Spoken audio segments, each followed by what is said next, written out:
Hi, today we are going to see how to create a route on Google Maps on your computer. First of all, open a browser. I am using Google Chrome. In search bar, type maps.google.com.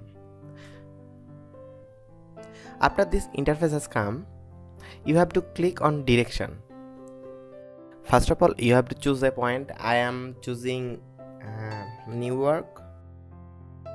And you have to choose second direction.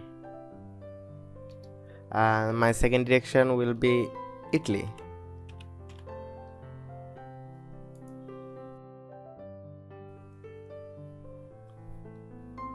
Here you can see Newark to Italy route. You can go through driving or train or by walking or by cycling and also flight. By this you can search every place and this place route from your location.